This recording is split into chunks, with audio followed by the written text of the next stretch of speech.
देव, देश आणि धर्मासाठी विश्वात्मके देवे साधक मंडळी.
सावध झालो, सावध झालो, सावध झालो, सावध झालो, सावध झालो, सावध झालो, सावध झालो, हरीचा आलो जागरणा, हरीचा आलो जागरणा, हरीचा आलो जागरणा, हरीचा आलो जागरणा, हरीचा आलो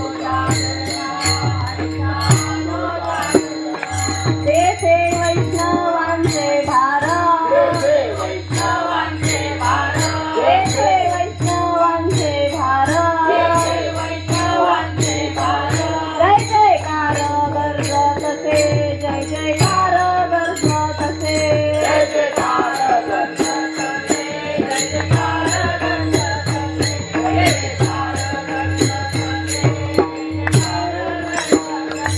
परोनिया गेली झोप, परोनिया गेली झोप, परोनिया गेली झोप, परोनिया गेली झोप. होते पाप आडते, होते पाप आडते, होते पाप आडते, होते पाप आडते, होते पाप आडते, होते पाप आडते.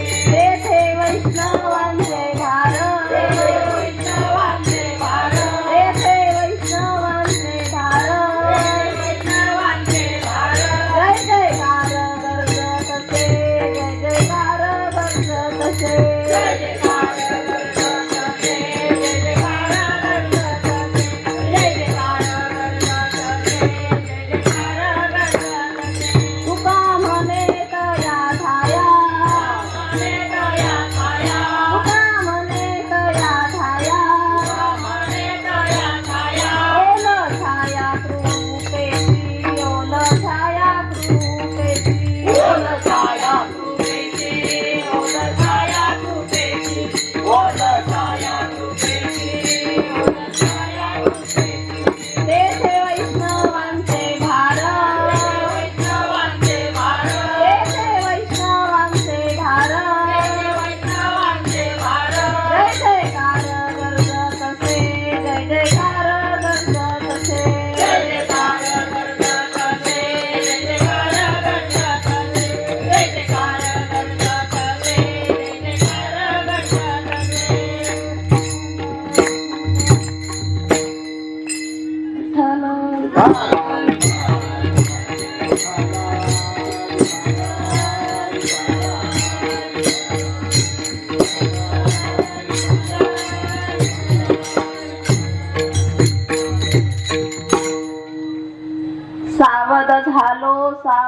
झालो हरीच्या आलो जागरणा तेथे वैष्णवांचे भार जय जयकार गरजत असे पळोनिया गेली झोप होते पाप आडते तेथे वैष्णवांचे भार जय जयकार गरजत असे तुका म्हणे तया ठाया ओल छाया कृपेची तेथे वैष्णवांचे भार जय जयकार गरजत असे. प्रस्तुत आज तुमचं आमचं सर्वांचं प्रेमाचं हृदयस्थान जगद्गुरु संत श्रेष्ठ सच्चिदानंद श्रीपाद बाबा यांचा 28वा पुण्यतिथी सोहळा पुण्यस्मरण सोहळा आणि त्यासाठी आपण सर्व श्री पावन क्षेत्र गोजेगाव येथे जमलेलो आहोत. तर कीर्तन रूपी सेवेसाठी घेतलेला अभंग जगद्गुरु जगत वंदनीय वैराग्याचे महामेरू असं ज्यांना म्हटलं गेलं 5वा वेद तुकोबारायांचा 4 चरणाचा अभंग कीर्तन रूपी सेवेसाठी घेतलेला आहे. तर आपण अभंगाचा सरळ सरळ अर्थ पाहूया. काय म्हणतात तुकाराम महाराज अभंगामध्ये? सावध झालो हरीच्या आलो जागरणा. सावध होऊन कुठं आले? त्या भगवंताच्या जागरणासाठी, त्या भगवंताच्या नामस्मरणासाठी आलो. पुढे काय म्हणतात? तेथे वैष्णवांचे भार जय जयकार गरजत असे. भार म्हणजे समूह, वैष्णवांचा समूह काय करतायत? जय जयकार करतायत. पुढे काय म्हणतात? पळोनिया गेली झोप होते पाप आडते. मग काय झालं? जिथे वैष्णवांचा समूह जय जयकार करतायत मग झोप काय झाली? पळून गेली. कशी होती झोप? पापरूपी होती. पापरूपी झोप पळून गेली. पुढे काय म्हणतात? तुका म्हणे तया ठाया ओल छाया कृपेची. म्हणजे तिथं काय झालं? तया ठाया म्हणजे सद्गुरूंच्या ठिकाणी आल्यानंतर ओल छाया कृपेची, संतांच्या कृपेची छाया ओल छाया मिळाली. हा अभंगाचा सरळ सरळ अर्थ. आता आपण याचा निरूपण बघूया. तर सांगत की सावध झालो हरीच्या आलो जागरणा. आता सावध नाही का? बर, सावध कोण कोण करतो आपल्याला? कधी कधी आपण सावध होतो. कोण सावध करतो आपल्याला? है की नाही? प्रपंचात प्रापंचिक बघू, आपण प्रापंचिक माणसं आहेत. प्रपंचात आपल्याला आई वडील सावध करतात, है का नाही? कशासाठी? प्रपंच करण्यासाठी, पैसा कमवण्यासाठी, है का नाही? लहान मुलांना आपण सावध करतो. कशासाठी करतो? की बाबा शाळेत जा, शिक, मोठा हो आणि काय कर? पैसा कमव, है का नाही? प्रापंचिक म्हणजे प्रपंचात आपल्याला आपण सावध केलं जातो. तसं आता पहा, आपण मनुष्य जन्माला आलो. मनुष्य जन्माला येऊन आपल्याला काय करायचंय? है की नाही? की भगवंताने अनेक प्रकारचे योनी निर्माण केलेले आहेत. प्राणी आहेत, पशु आहेत आणि माणूस पण आहे. तर मग भगवंताने हा मनुष्य जन्म कशासाठी, योनी कशासाठी निर्माण केली भगवंताने? काय फरक आहे बरं? प्राण्यांच्या ठिकाणी आणि माणसाच्या ठिकाणी काय फरक आहे? तर आहार, भय, निद्रा आणि मैथून हे प्राण्यांच्या ठिकाणी आणि माणसाच्या ठिकाणी समान आहे. मग माणसाच्या योनीमध्ये काय फरक आहे? माणसामध्ये काय फरक आहे? प्राण्यांमध्ये आणि माणसामध्ये काय फरक आहे? तर बुद्धी आणि वाचेची श्रीमंती भगवंताने माणसालाच दिलेली आहे. प्राण्यांच्या ठिकाणी हा विचारच नाही. म्हणजे प्राणी याचा विचार करू नाही शकत. कारण आता पहा, इथे आपण वैष्णव मेळाव्याला सत्संगासाठी आलो. कोण कोण आलंय? सगळी माणसं झाली, है की नाही? प्राणी आलेत का? नाही. का? इतर योनींच्या ठाई हा विचारच नाही. म्हणजे हा भगवंताबद्दल विचार कोण करू शकतं? माणूसच करू शकतो, है की नाही? आता काल भाऊंनी सांगितलं, शरीराचं वर्णन केलं. किती दुर्गंधी आहे, है की नाही? म्हणजे शरीर, आपण मदरसा प्रकरण शंकर भाऊंच्या कीर्तनात आपण काल ऐकलं की रव रव दुर्गंधी. हा एवढा घाणेरडा आहे मनुष्याचं शरीर आहे. पण कबीर महाराज काय म्हणतात? नरका कुछ ना होय. म्हणजे ह्या शरीराचं काय नाही होऊ शकत. लेकिन एक बार करनी करे तो नरका नारायण बन जाय, है की नाही? म्हणजे हे शरीर किती घाणेरडं आहे त्यांनी सांगितलं. तर काल मी ते घेत नाही विषय, नाही का? शरीर सडणार आहे, कुचणार आहे, सगळं आहे. पण एक बार करनी करे तो नरका नारायण बन जाय, म्हणजे ह्या देहातून याचा भगवंत बनू शकतो. कसं? एक बार करणी करे तो, म्हणजे तो जर सद्गुरूंना शरण गेला तर काय होणार आहे? त्याचा नारायण बनणार आहे की नाही? म्हणजे भगवंताने बुद्धी आणि वाचेची श्रीमंती मनुष्याला दिलेली आहे. प्राणी मात्र बोलू शकतात का? नाही बोलू शकत. भूक लागली सांगू शकतात का? नाही सांगू शकत. मग भगवंताने आपल्याला बुद्धी कशासाठी दिली आहे? कशासाठी दिली असेल बरं? आहे की नाही? विचार आपल्या मनात येतो कशासाठी दिली असेल? इतर प्राण्यांना दिलेली नाहीये आणि मनुष्यालाच दिलेली आहे. पण भगवंत सुद्धा एकटा होता. तो म्हणला की माझ्यापर्यंत कोण येईल? माझ्यापर्यंत कोण येईल? मग कोण येईल? फक्त मनुष्यच येईल. आणि त्यासाठी भगवंतानं प्रयोजन केलं आणि माणसाला बुद्धी दिली. का तर माझ्यापर्यंत मनुष्यच येईल त्यासाठी. पण आपण ही बुद्धी, बाबांचा विषय आलेला आहे ग्रंथामध्ये, की ही बुद्धी आपण कशासाठी वापरतो? म्हणजे प्रपंचासाठीच, नाही का? की आपण ज्ञान, म्हणजे आता शिकतात लोक ना, इंजिनियर डॉक्टर होतात, हे ज्ञान आहे. हे ज्ञान कशासाठी खर्च करताय? कशासाठी? प्रपंचासाठीच ना. त्याच्यातनं काय? पैसे मिळवायचे. आणि प्रपंचासाठीच ही बुद्धी. म्हणजे लोकांना वाटतं की बाबा मी PhD झालो, क्लास 1 ऑफिसर झालो, मी खूप हुशार. बाबांनी करिअर मध्ये आपल्याला सांगितलं की खरं करिअर कुठलं आहे. मग तसं मनुष्य जन्माला आल्यानंतर मनुष्य जन्माचा उद्देश काय? की त्या भगवंताला जाऊन मिळायचंय. जीवाचं शिवामध्ये परिवर्तन झालं पाहिजे, है की नाही? कारण इतर योनीमध्ये आपण ते नाही करू शकत. मग मनुष्य जन्मातच ते शक्य आहे. बरं, आता आपल्याला जे म्हणजे मार्गदर्शन सावध करतात घरातली, काय सांगतात? मित्रमैत्रिणी काय सांगतील तुम्हाला? प्रापंचिक एखादं सांगतील. आई वडील काय सांगतील? बाबा मोठा हो, नोकरीला लाग, इथपर्यंत सांगतील. पण हे साध्य आहे का मनुष्य जन्माचं? हे साध्य नाहीये. हे ह्याच्यानं काय होईल? पुनरपि जननम पुनरपि मरणम. म्हणजे तुम्ही लय पैसा कमवाल, ऐका. काय सांगितलंय की जन्माला येताना काही घेऊन आलेलं नाहीये. तो सिकंदर कसा गेला? एवढं नाही का जग जिंकायला आला होता. जन्माला येतानाही काही घेऊन आलो नाही आणि मधलं आपलं नाही, आणि जाताना काही सोबत घेऊन जायचं नाहीये, है की नाही? मग तसं आता आज श्रीपाद बाबांचं पुण्यस्मरण आहे, नाही का? तर तुम्ही संत मायबाप मध्ये संत दर्शनी हलात यामध्ये बाबांनी हा विषय घेतलेला आहे. तर की पूर्वी इंद्र हे काय आहे? तर इंद्र हे एक पद आहे. नाही, आपल्याला वाटतं की हे माणसाचं नाव आहे. तर इंद्र हे एक पद आहे. तर चांग नावाचा 14वा एक इंद्र होऊन गेला. तर इंद्र पदाला जायचं म्हणजे काही सोपं नाहीये. त्यासाठी खूप साधना करायला लागते. जप, तप, यज्ञ हे सगळं करायला लागते. आणि ते करून मग आणि त्याला इंद्राची खुर्ची मिळते. मग तसं काय झालं? 14वा एक चांग नावाचा इंद्र होऊन गेला. तर तो इंद्र पदावर बसला. इंद्र पदावर बसल्यानंतर काय झालं? ती नर्तिका असते, उर्वशी नावाच्या नर्तिकेचा त्याच्याकडनं विनयभंग झाला. आणि त्या विनयभंगामुळे काय झालं की त्याला शाप मिळाला. तो शाप असा मिळाला की तू नरकात जाऊन पडशील. ठीक आहे. तर आता हा इंद्र पदावर होता, पण ती चूक झाली त्याच्याकडनं. ती व्हायला नको होती पण झाली. ती चूक झाल्यामुळे त्याला शाप मिळाला. शाप काय मिळाला की तू नरकात जाऊन पडशील. पण आता हा नरकात लोळत होता. तर नरकात म्हणजे काय? सुख असेल का तिथं? नाही, म्हणजे दुःखच आहे ना. तर तो नरकात लोळत असतो आणि मग तिथनं नारद मुनी जात असतात. तर नारद मुनींना हा दिसतो. आता हा इंद्र म्हणजे काय लहानसहान माणूस नाही येतो. मग ते नारद मुनी त्याला ओळखतात. अरे बाबा हा काय करतोय म्हणे इथं, हा तर इंद्र पदावर होता. मग ते त्याला कळवळा येतो ना, आता संत आहेत शेवटी. जातात त्याला विचारतात, का रे बाबा काय करतोयस तू इथं?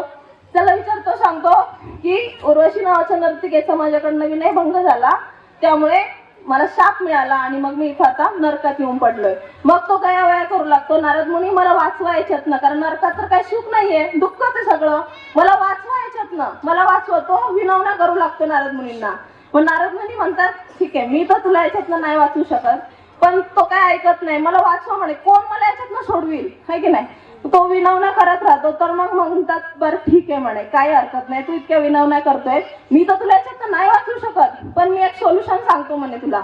तर मग नारद, हा तर त्याला तुला एक उपाय सांगतो म्हणे मी. तर आता म्हणे बघ, पुढे थोड्या दिवसानं कलियुग येणारच आहे.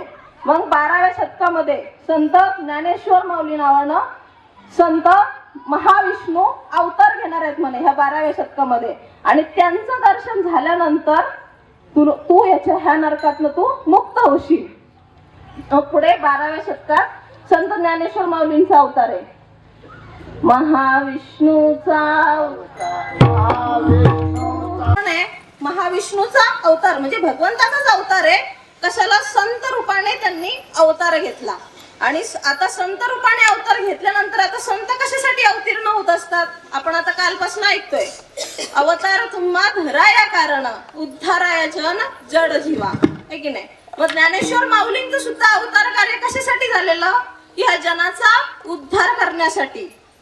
मग तसं ज्ञानेश्वर माऊलींचा अवताराला आल्यानंतर पण आता हा चांगदेव महाराजांनी सुद्धा त्यांना म्हणजे गडबड केली की बाबा नाही, माझ्याकडे आता एकच उपाय आहे. मला त्या नारद मुनींनी सांगितलेलं आहे की तू कलियुगात अवतार घेतला यांनी अवतार. माऊली अवताराला येण्यापूर्वी त्यांनी अवतार घेतला. चांगदेव महाराज अवताराला आल्यानंतर मग आता ते मूळचे खूप साधना केली होती ना, इंद्रपदाला कोणीही जात नाहीये, की नाही? साधना करावी लागते. मग खूप साधना त्यांनी केलेली होती. मग इथे काय बाबा सांगतात ना, केलेलं वाया जात नाही. मग ते पुढच्या जन्मात त्यांना ते उपयोगी पडलं. मग त्यांना ती म्हणजे साधना करण्याची रीत माहित होती, त्यांना ते म्हणजे सवय होती, सराव होता त्यांना. मग जन्माला आल्यानंतर सुद्धा यज्ञ तप साधना त्यांची सुरूच होती.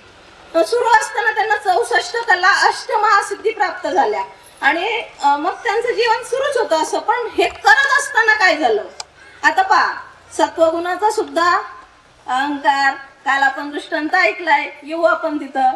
चांगदेव महाराजांनी एक आता 64 कला अष्टमहासिद्धी, इथे एक कला प्राप्त करायची म्हटलं तर आहे की नाही? म्हणजे एक, आता बघा ना, आपण एक शिक्षण घेण्यासाठी किती वर्ष जातात? डॉक्टर लोकांना डॉक्टर होण्यासाठी 25 वर्ष तर जातात. पुढे प्रॅक्टिस, आहे की नाही? इंजिनियर लोकांचंही तसंच. म्हणजे एक शिकतो आपण, मग ह्यांना किती प्राप्त होत्या? एवढं शिकले. पण हे होत असताना काय झालं? अहंकार. एक कला येत असताना अहंकार येत गेला ना, मग काय झालं? एक कला अशा 64 अष्टमहासिद्धी पुढे आता हे बघा, साधना करत असताना त्यांना रिद्धी सिद्धी प्राप्त झाल्या. मग त्याच्यात काय व्हायला लागलं? मेलेले मडे सुद्धा उठवायला लागले. ते 6 महिने ते जायचे त्या गुहेमध्ये, तिथं ते साधना करायचे. साधना करून बाहेर आल्यानंतर ते मेलेले मडे उठवायचे. ते एवढं त्यांना ते रिद्धी सिद्धी प्राप्त झाल्या. पण हे होत असताना काय झालं? त्यांच्यामध्ये अहंकार येत गेला ना. मेलेलं मड कोणी उठवू शकतो का? आपण उठवू शकतो? नाही उठवू शकत. मग मीच ते करू शकतो, आहे की नाही? मग त्यांना त्या अहंकार येत गेला की बाबा मेलेलं मड सुद्धा मी उठवतो. पण इकडे काय झालं? ज्ञानेश्वर माऊलींचं अवतार कार्य. ज्ञानेश्वर माऊली जन्माला आले, पण संत पहा, संत हे त्रिकाल ज्ञानी असतात. ज्ञानेश्वर माऊली हे जाणूनच होत्या की इंद्राने, चांग नावाच्या इंद्राने चांगदेव म्हणून इथं अवतार घेतलेला आहे. आणि कशासाठी घेतलेला आहे? मुक्त होण्यासाठी घेतलेला आहे. कारण तो कुठे होता? नरकात लोळत पडलेला होता. मुक्त होण्यासाठी यानं अवतार घेतलेला आहे. पण आता याला इतर काय झालंय? अहंकार झालेला आहे. अहंकार झाल्यानंतर एखाद्याला काही सांगायला जा, तो काय म्हणतो? जा तिकडं, तुझी मला गरज नाही, है की नाही? माझंच खरं. म्हणजे थोडस सांगितलं मी, छोटासा अहंकार. इथं चांगदेवाला किती अहंकार झालाय, है की नाही? मग आता कसं, म्हणजे आता संतांचा अवतार कार्य तर यासाठीच आहे की त्यांना मुक्तच करण्यासाठी ते आलेले आहेत. पण आता इकडे ते चांगदेवाला अहंकार झालेला आहे.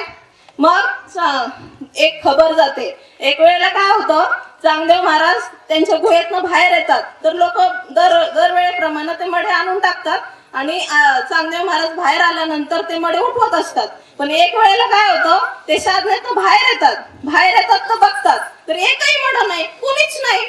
अरे बापरे, हे कसं काय झालं? त्यांना विचार आला, 6 महिन्यात या गावात एकही माणूस मेला नाही. एकही माणूस मेला नाही का, आहे की नाही? मग चांगदेवांनी विचारपूस केली की बाबा काय झालं, असं कसं काय एकही माणूस मेला नाही का म्हणे या गावात? मग त्यांना सांगितलं, अहो नाही म्हणे, मेले होते. पण ते कोण 4 भावंड आलते म्हणे, छोटे छोटे. एक मुलगी होती छोटीशी आणि 3 भावंड होते. त्या मुलीनं काय केलं? पाणी असं जास्त शिपडलं म्हणे त्या मड्यावर आणि ते उठले म्हणे आणि चालायला लागले, निघून गेले म्हणे ते. अरे बापरे. मग चांगदेव महाराज म्हणले, असं झालं होय? मग चांगदेव महाराज म्हणाले, ठीक आहे, मला भेटायचं म्हणे. कोण आहे ते? आता इकडं बघा, 1400 वर्ष शरीर जतन केलेलं आहे.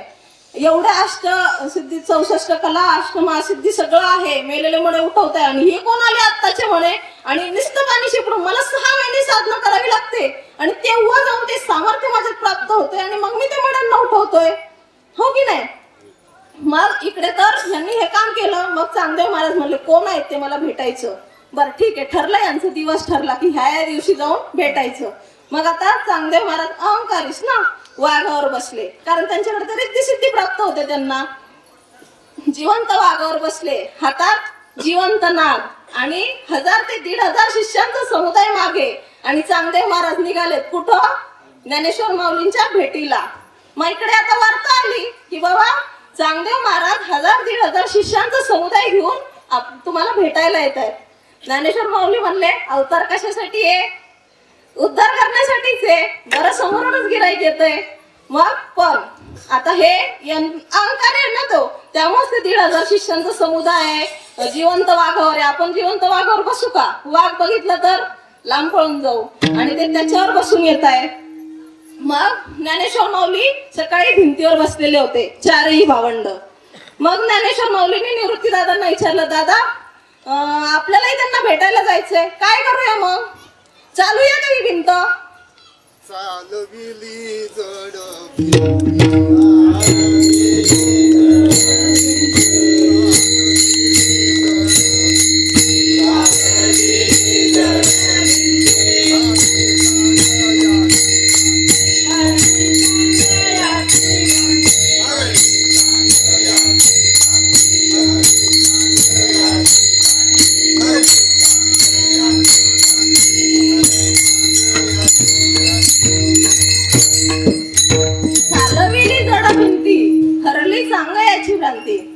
मोक्ष मार्गीचा संगाती ज्ञानोबा माझा. मग आता ज्ञानेश्वर माऊलींनी भिंत चालवली आणि मग आले समोरासमोर आले. आता इथे चांगदेव महाराज इकडून जिवंत वाघावर आलेत, ज्ञानेश्वर माऊली आणि 4 भावंड भिंतीवर आलेत. चांगदेव महाराज बघतात, अरे बापरे, मी तर मेलेले मुर्देच उठवत होतो, पण ही तर निर्जीव भिंत कशी काय चालू लागली? आपण पाहिली की निर्जीव भिंत कधी चालताना? बघितली नाही. इथं त्यांना धक्का बसला पहिला. मी तर जिवंत वाघावर आलोय, जिवंत नाग हातात पकडलाय, पण निर्जीव कसं चालवायचं? कसं चालवायचं आहे की नाही? मग इथे शर्मेनं त्यांची मान खाली गेली की बापरे, नाही, ही 4 लहान भावंड दिसतायत, हे एवढं सर्वसाधारण नाहीये, काहीतरी सामर्थ्य यांच्यामध्ये असलं पाहिजे. मग चांगदेव महाराज वाघावरनं खाली उतरतात. खाली उतरल्यानंतर मग ज्ञानेश्वर माऊलींना शरण जातात की बाबा काय सामर्थ्य आहे तुमच्याकडं, है की नाही? कारण आता इथे पहा, दृष्टांत माझा संपला. इथे सिद्धांतावर या की बाबा ज्ञानेश्वर माऊलींनी ही भिंत चालवली. ही काय आहे? ही त्या संतांची लीला आहे. ही लीला कशासाठी करावी लागली? संत अशा अनेक लीला करत असतात. कशासाठी? कारण तो शिष्य त्या लेवलचा होता किंवा त्याला तेवढं म्हणजे त्यांची तेवढी साधना होती आणि तेवढा अहंकार त्याला झालेला होता. मग संत अशा अनेक लीला करत असतात भगवंताला सुद्धा. आता जर आपण बघितलं महाभारतामध्ये, तिथे सुद्धा भगवंताने अनेक लीला केल्यात महाभारतामध्ये. तसं ज्ञानेश्वर माऊलींना सुद्धा ही भिंत चालवण्याची लीला करावी लागली. मग पुढे चांगदेव महाराज शरण येतात. शरण आल्यानंतर मग ज्ञानेश्वर माऊली म्हणतात ठीक आहे. मग ज्ञानेश्वर माऊली त्यांना हा बोध देणार असतात की बाबा हा बोध द्यायचा आहे, कारण की त्यांना आता मुक्त करायचंय ना, कारण ते शरण आलेत. इथे संत ज्ञानेश्वर माऊली हे संत आहेत आणि चांगदेव महाराज त्यांना शरण आलेले आहेत. मग चांगदेव महाराजांना ज्ञानेश्वर माऊली आता उपदेश करणार आहेत किंवा बोध करणार आहेत. कोणता बोध बरं? कुठला बोध करणार असतील संत? कुठून आला हा बोध? किंवा त्यांना मुक्त करण्याचं जे ज्ञान आहे ते कुठून आलं? कोणी सांगितलंय कोणाला? किंवा ज्ञानेश्वर माऊली पहिल्यांदा देत आहेत का? हे संत हे पहिल्यांदा करतायत का? की हे आज निर्माण झालंय का? कधीच आहे हे? कधीच आहे हे? नाम हे कधीच आहे, अनादिकालच आहे की नाही? तर कोणी कोणाला दिलं होतं हे अगोदर? ज्ञानेश्वर माऊली हा महाविष्णूचा अवतार आहे, भगवंताचाच अवतार आहे. आणि भगवंताने हे सर्वात प्रथम हा बोध कोणाला केला? सूर्याला केला. सर्वात प्रथम हा बोध सूर्याला केला. त्यानंतर कोणाला केला? मनुला केला. त्यानंतर इक्ष्वाकुला केला. त्यापुढे राजे राजवाड्यांना केल्यानंतर हा बोध लोप पावला. म्हणजे भगवंताने हा बोध सूर्याला केला, त्यानंतर ही मालिका आहे त्याची. त्यानंतर हा बोध राजे राजवाड्यानंतर हा बोध लोप पावलेला आहे तिथं. म्हणून असाच बोध अनेक वेळा लोप पावला. म्हणून 12व्या शतकामध्ये सुद्धा संत ज्ञानेश्वर माऊलींनी अवतार घेतला. संतांना पुन्हा पुन्हा अवतार घ्यावा लागतो. कशासाठी? कारण हा बोध, संतांचा बोध जे अनादिकालचं तत्व आहे ते लोप पावत आलेलं आहे. लोपले ज्ञान ज्योती, इतने नाती कोणी अवतार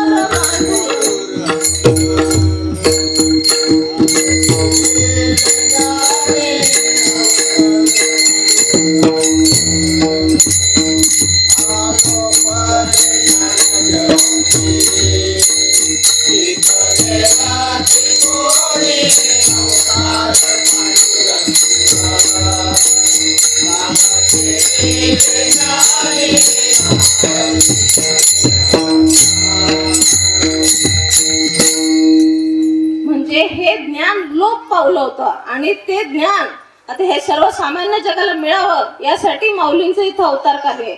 चांगदेव महाराज शरण आलेले. मग शरण आल्यानंतर ज्ञानेश्वर माऊलींनी सांगितलं, ठीक आहे, हा बोध जे अनादिकालचं नाम आहे, जे अनादिकालचं तत्व आहे, हे तुम्हाला मी देतो म्हणे. पण एक आट आहे म्हणे. ते चांगदेव महाराज शरण आलेले आहेत, तर मग ते सांगतात की तुम्ही आता म्हणे आलात भेटीसाठी, एवढे 1000-1500 शिष्य घेऊन आलात, आहे की नाही. मग म्हणे काय छोटीशी अट आहे, ह्या 1500 शिष्यापैकी एका शिष्याचा बळी द्यावा लागेल. काय हरकत नाही, म्हणजे छोटीशी गोष्ट आहे. आता 1500 आहेत ना, एक शिष्याचा बळी द्यायचा. ते बळी दिल्यानंतर हे नाम, हा उपदेश आम्ही तुम्हाला देऊ. मग चांगदेव महाराज अहंकारीच होते, म्हणले काय एक शिष्य होय, एक मागताय का? किती आहेत बघा, 2-4 तयार होतील, 2-4 देऊ म्हणे, तुम्ही तर एकच मागितलाय. बरं ठीक आहे, ठरलं. ज्ञानेश्वर माऊली म्हणले या तुम्ही उद्या सकाळी एका शिष्याचा बळी द्या आणि मग ती रीत त्यांना देणार.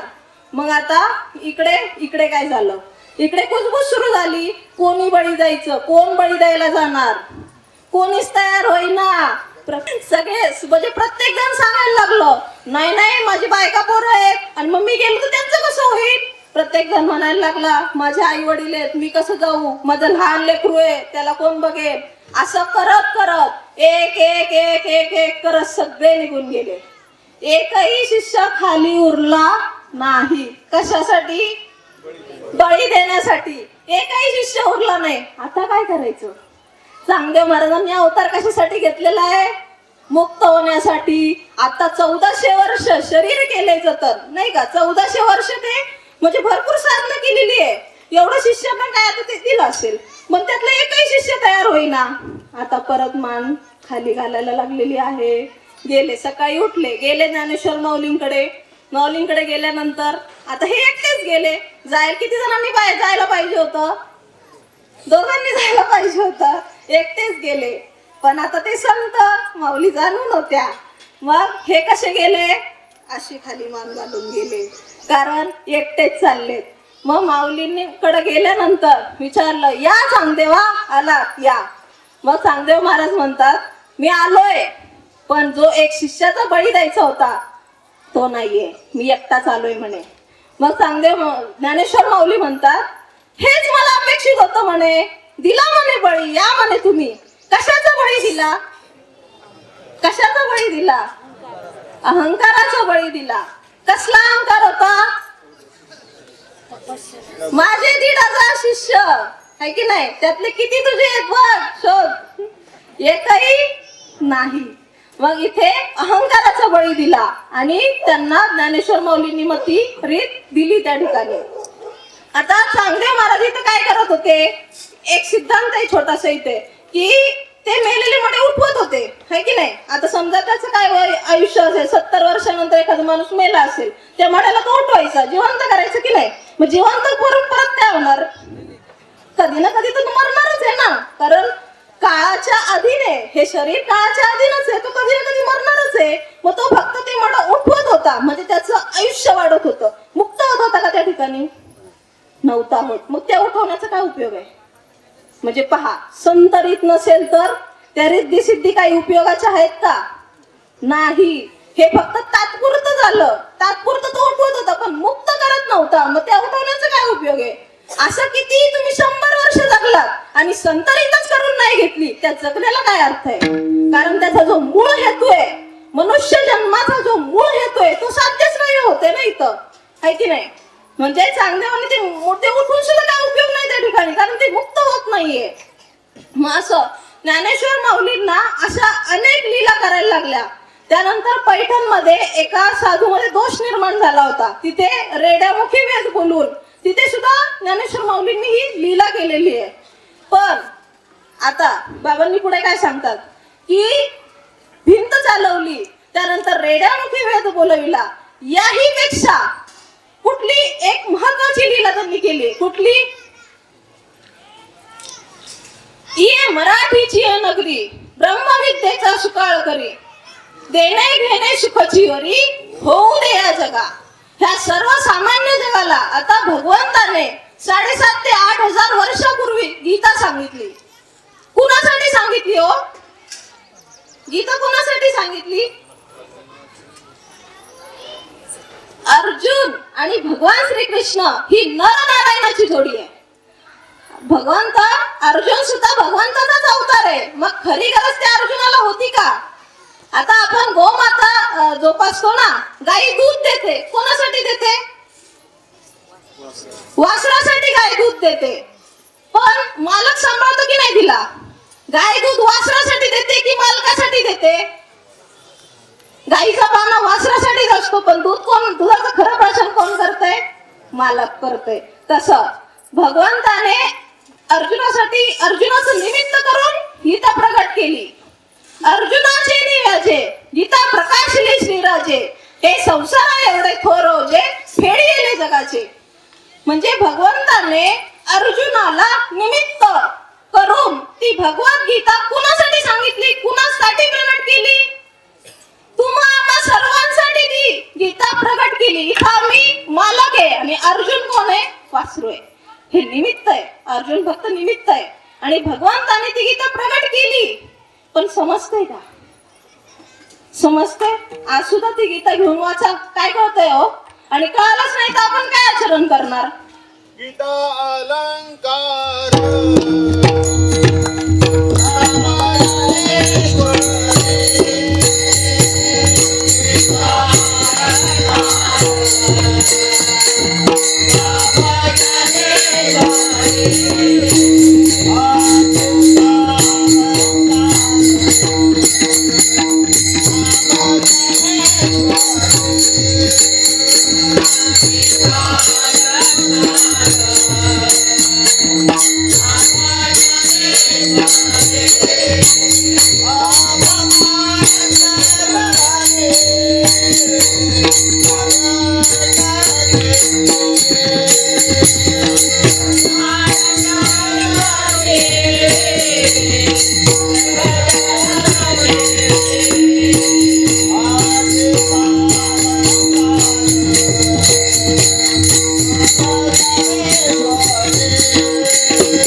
मग सर्वसामान्य जड मुलाला समजण्यासाठी ज्ञानेश्वर माऊलींनी ज्ञानेश्वरी हा ग्रंथ प्रगट केला. पण ज्ञानेश्वरीचं सुद्धा मी बघितलं आळंदीमध्ये लोक पारायण करतात नाही का, जे 7 दिवसाचं पारायण असतं, बोटं ठेवून ठेवून वाचतात, बरोबर आहे ते. पण पारायण करतात, पण ते पारायण करून किती कळतं हो? काय समजतंय? नाही कळतंय ना? ओव्या वाचून कळतात? नाही समजत. मग संतांची जी लीला आहे, आता ज्ञानेश्वर माऊली 12वे मूळ महापुरुष आहे. कारण हे नाम कुठनं आलं? आदिनाथापासून आलं. आदिनाथ गुरु सकळ सिद्धांचा मच्छिंद्र तयाचा मुख्य शिष्य. मच्छिंद्राने बोध गोरक्षाशी केला, गोरक्ष वळला गहिनी प्रती, गहिनी प्रसादे निवृत्ती दातार ज्ञानदेवा सार टोचविले. म्हणजे ज्ञानेश्वर माऊली या मालिकेतले आदिनाथापासून मूळ आहे आणि तिथनं ही नामाची परंपरा तिथून आली आणि 12वे मूळ महापुरुष आहे संत ज्ञानेश्वर माऊली. पण ज्ञानेश्वरी सुद्धा वाचून कळेना. आता बघा आपलं आयुष्य किती हो, फार कमी आहे की नाही. आणि या कमी आयुष्यात एवढं धकाधकीचं जीवन आहे आपलं, आपल्याला किती वेळ मिळतो आणि त्या कमी वेळात ती ज्ञानेश्वरी वाचायची आणि ती समजून घ्यायची आणि ती आचरणात आणायची. किती अवघड आहे नाही. म्हणजे कधी करणार हे, कधी आणि मग ते समजणार आणि मग ती वाचून आपल्याला काय समजत नाही. मग संतांचं अवतार कार्य पहा कसं आहे. संतांना कळवळा असतो, ऐशी कळवळ्याची जाती करी लाभावी न प्रीती. मग पुढे मुख्य महाविष्णू चैतन्याचे मूळ संप्रदाय फळ तेथून या. मग आली आपली पुढे संत परंपरा मालिका. कुठपासनं? हंस, ब्रह्मा, अत्री, दत्त, नारायण, लक्ष्मण महाराज, बलभीम महाराज, सख्यानंद महाराज, शांतामाई महाराज, बंडोबा बाबा महाराज, केरोबा मामा महाराज आणि 12वे मूळ महापुरुष जगद्गुरु सच्चिदानंद श्रीपाद बाबा. सच्चिदानंद श्रीपाद बाबा की जय.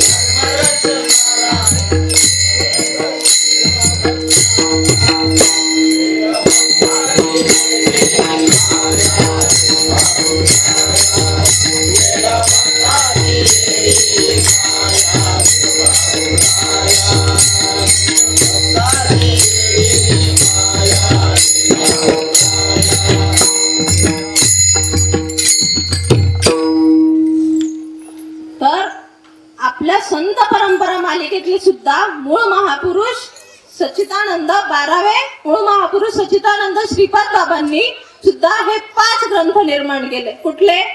भगवत भाव, भगवत भाव सेतू, तुम्ही संत मायबाप, सिद्धांत संग्रह आणि विश्वात्मके देवे. कशासाठी, कुणासाठी हे निर्माण केले? का? ज्ञानेश्वरी समजत नव्हती आम्हाला वेळ नाही ते अभ्यास करायला. बऱ्यापैकी मी लहान होती तेव्हा ज्ञानेश्वरी वाचायची भरपूर, का मला आवडायची ती वाचायला. पण वाचायला आवडते, वाचा शुद्ध होते, पुण्य होईल इथपर्यंत ठीक आहे हो. पण कळवळा संतांना की बाबा इथपर्यंतच नाही, बाबांनी इथपर्यंत नाही ठेवलं, वेळेच्या आधी आणि नशिबापेक्षा जास्त बाबांनी आपल्याला नेहमीच दिलंय, आजही देतात, है की नाही. मग तसं बाबांनी हे ग्रंथ, श्रीपाद बाबांकडनं हे ग्रंथ आपल्याला आले. कशासाठी? ही लीला संतांनी केली आपल्यासाठी. का? ह्या जड मूळ जीवांना ते ज्ञान समजावं, है की नाही. आता भगवत भाव शुद्ध मराठी भाषेत आहे, प्रचलित भाषेत आहे, वाचला की सहज कळतो. आपल्या अनेक मंडळींचा अनुभव आहे, नाही का. कधी घ्या वाचा, समजतंय. एक पान जरी वाचलं तरी समजतंय, अनुभव येतोय, है की नाही. इवन आता मी इथं थोडं परत एक अनुभव सांगेल. आपल्या आता अनेक ठिकाणी ग्रंथ स्टॉल असतात. आत्ताच संत श्रेष्ठ ज्ञानेश्वर माऊलींचा समाधी सोहळा झाला, इथे आपला ग्रंथांचा स्टॉल होता. तर आपण आळंदीमध्ये ग्रंथ स्टॉल लावला असताना अनेक, म्हणजे आपली पुण्यातली बरीच मंडळी मुंबईवरनही काही आली होती, तर आपण ग्रंथ स्टॉल लावला होता. ग्रंथाबद्दल माहिती देत असताना अनेक लोक इतकं म्हणजे याच्यानं ऐकत होती की बापरे. म्हणजे आणि अनेक लोकांनी ग्रंथ का घेतले माहिती का, की सांगण्याची तळमळ म्हणे की ह्या ग्रंथामध्ये काय. ग्रंथ आपले असे आहेत की ते स्वतः प्रकाशित आहे, स्वयंप्रकाशित आहे. म्हणजे भगवत भाव झालं, भगवत भाव सेतू झालं, आपले ग्रंथ बाबांनी असं तत्वज्ञान त्यामध्ये प्रकट केलंय की ते स्वयंप्रकाशित आहे. त्यांना बाबांनी सांगितलंय ग्रंथाला अभिप्रायाची गरज नाही म्हणे, ते स्वतः प्रकाशित आहे. म्हणजे ते स्वतःच एवढे छान आहेत वाचण्यासाठी. म्हणजे ह्या जड मूळ जीवांना चा उद्धार होण्यासाठी संतांचं हे अवतार कार्याने ही संतांनी खरी लीला केली इथं. आता तिथला जर अनुभव सांगायचं झालं तर तिथे म्हणजे मंडपात कार्यक्रम सुरू होता. 7 दिवसाचा सप्ताह असतोय ज्ञानेश्वर माऊलींचा समाधी सोहळा निमित्त. आज लोक कमी बसलेली होती, पण स्टॉलवर आपल्या गर्दी जास्त होती. मी तर लौकिकाचा भाग म्हणून सांगत नाही, पण सांगण्याची गरज आहे. का? खरंय, बाबांनी सांगितलंय नेहमी खरं बोलायचं आणि संतांचा जो निरोप आहे, संतांचं जे कार्य आहे ते निर्भीडपणे सांगायचं. तिथं लाज भय शंका दुरावीला मान, तिथं लाजायचं नाही, तिथं घाबरायची गरज नाही, तिथं शंका नाही. आता आपली शिकलेली मंडळी सगळी सुट्टी घेऊन आपण तिथं हजर होतो आणि मी तर म्हणजे सांगायला मला आनंद वाटेल की बाबा स्टॉलवरचा एवढा छान आनंद होता की आम्ही वाट बघून असतोय कधी हा येतोय. म्हणजे 4 दिवस सुट्टी टाकून आम्ही तिथं हजर होतो आणि एवढा आम्हाला सुद्धा आनंद मिळत होता. सगळी लोक आपल्या ग्रंथांचं म्हणजे विचारण्यासाठी इतकी उत्सुक होती. बर, असंच नाही की आपण फक्त ग्रंथाबद्दलच माहिती नाही, तर विश्वात्मक देवी मंडळींचं जे कार्य आहे, मग वृक्ष संवर्धन आहे, गो संवर्धन आहे, हे सुद्धा आपण याची सुद्धा आपण तिथे माहिती, प्रचार आणि प्रसार, संतांच्या विचाराचा प्रचार आणि प्रसार, ते सुद्धा आपण त्यांना सांगितलं. बाहेरच्या मंडळींना सुद्धा इतकं छान वाटत होतं की बाबा हे असं कार्य कुठं नाहीये. आता पहा, आपल्याच बाजूला अनेक स्टॉल होते, तिथं होते ना. यावेळी जास्त नव्हते, दरवेळी असतात, पण त्यांचा धंदा होत नाही. सगळी गर्दी आपल्या स्टॉलवर असते. कारण ग्रंथामध्ये खरंच तत्वज्ञानच तसं आहे. म्हणजे प्रत्येक, आता तुम्ही संत मायबाप जरी म्हटला तर बाहेर जर बघायचा विचार केला तर बाबांचे अनेक शिष्य आहेत. श्रीपाद बाबांचे कीर्तनातून थोडंसं सांगणार, थोडंसंच सांगणार आणि सांगणार उद्या निघून गेलं तर मग कोण सांगणार. पण बघा ना, संतांना काळजी. तुम्ही संत मायबाप मध्ये श्रीपाद बाबांचं पूर्ण चरित्र आहे. श्रीपाद बाबांच्या आयुष्यात घडलेले प्रसंग आहे, कोणी सांगितले असते हो. आता जे जुने साधक आहे त्यांना माहित आहे, पण बाबा काय म्हणतात, पुढची पिढी तयार करायची, पुढच्या पिढीपर्यंत हा वारसा पोहोचवायचा आहे की नाही. आपल्याला वाटतं की नाही की बाबा माझी पुढची पिढी आली पाहिजे, माझ्या प्रॉपर्टीला वारीस पाहिजे, तसं संतांना सुद्धा हा विचार पुढे पोहोचवायचा आहे. पण नव्या साधकांना वाटितो आणि काय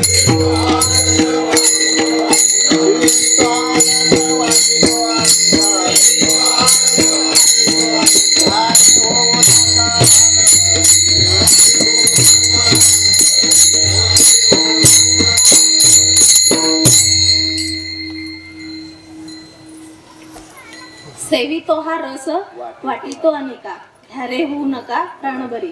म्हणजे हा प्रसाद आपल्याला पुढे द्यायचा आहे. म्हणजे मी आता भगवत भाव जर वाचतो ना आपण, मी जेव्हा वाचत होती ना किंवा आता सुद्धा आपण वाचायला घेतलं ना, किती वेळा वाचलेला असू द्या, प्रत्येक पानावर आहे ना असं वाटत राहतं की अरे बापरे, पहिल्यांदाच घेतलंय काय की वाचायला. म्हणजे प्रत्येक प्रकरणात नवीन नवीन संतांनी बाबांनी काय काय सांगितलेलं आहे आणि त्यावेळी घडलेले प्रसंग आज सुद्धा आपल्याला लागू होतात. आपल्या आयुष्यात जर एखादा प्रश्न आपल्याला पडला, कुठलाही ग्रंथ घ्या, त्याचं एक पान उघडून तुम्ही वाचा, ऑटोमॅटिक तुम्हाला ते उत्तर मिळून जातं. त्यांना कसं कळलं असेल हा प्रश्न मला पडला होता. म्हणजे बघा, ते देवरूपाने तिथं नाहीये, पण ग्रंथांची म्हणजे किती पावर आहे ती, नाही का. म्हणजे हे महात्म्य सुद्धा मी मुद्दामून सांगते का, येणाऱ्या पिढीला ग्रंथांचं महत्वच माहित नाहीये, पण तेच उपदेश करणारे म्हणजे तेच आपले मार्गदर्शक आहेत. आणि संतांनी जीव ओतून ते कार्य केलेलं आहे. संतांची ती तळमळ आहे त्यामध्ये. कारण एक एक प्रवचन म्हणजे त्याच्यात मी वाचला अनुभव की एक एक प्रवचन करताना 2-2, 2.5 तास ती प्रवचन बाबांची चाललीत आणि मध्ये बाबा पाणी सुद्धा घेत नव्हते. का? लिंग तुटू नये म्हणून, है की नाही. म्हणजे आज माझ्या समोर एवढे बसले तर एवढ्यांचाच उत्तर व्हावा, हा बाबांचा भाव नाहीये त्या ठिकाणी, तर हे पुढच्या पिढीला कसं मिळेल. आज सुद्धा बाबा सकाळी सांगत होते की बाबा पुढची पिढी तयार करायची.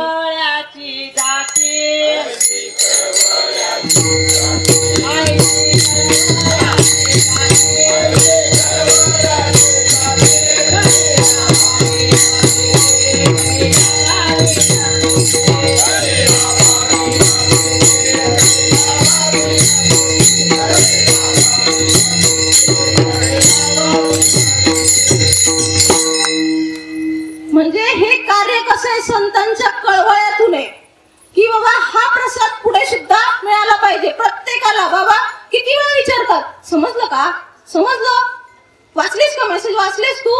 म्हणजे एक एक मेसेज समजून घेण्यासाठी महात्म्याची तळमळ किती आहे. महात्मे आम्हाला किती ठिकाणी सावध करतात, प्रत्येक ठिकाणी महात्मे सावध करतात. ग्रंथांच्या मार्फत सावध केलेलंच आहे.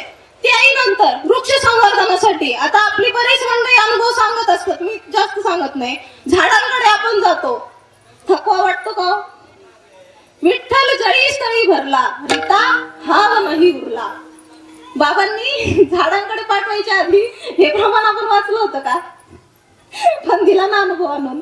म्हणजे महात्मे प्रत्येक प्रमाणाचा आपल्याला अनुभव आणून देत आहेत. त्या गोमातेमध्ये सुद्धा त्या भगवंताचं दर्शन, त्या विठ्ठलाचं दर्शन होतंय की नाही? म्हणजे प्रत्येक ठिकाणी बाबा आपल्याला सावध करत असतात. ग्रंथांच्या मार्फत केलं विश्वात्मके देवे म्हणण्याचं हे विश्व कल्याणार्थ जे कार्य आहे ते सावध होण्यासाठीच आहे. मग बाबा म्हणतात, एक ठिकाणी सांगितलंय की शेवटी तर काय, हे शरीर जाणारच आहे, तू कसा विरा आहे की नाही? कसा विरा एसीत राहा, 1 BHK घे, 2 BHK घे, बंगलो घे, 4 ठिकाणी घे, आज इथं राहा, उद्या तिथं राहा. एक दिवस जाणार आहे. काळ कुणाला सुद्धा चुकलेला नाहीये. मग बघा आपला वेळ कशामध्ये चालला होता? प्रपंच करण्यातच चालला होता. आपले विचार कसे होते या अगोदर?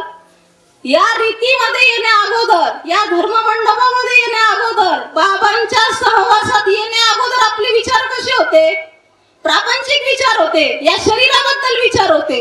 पण संतांनी कुठं लावलं? संतांनी कुठं सावध केलं आम्हाला? आणि आमचा जो समय म्हणजे वेळ, तो वेळ आमच्या कुठे लावला?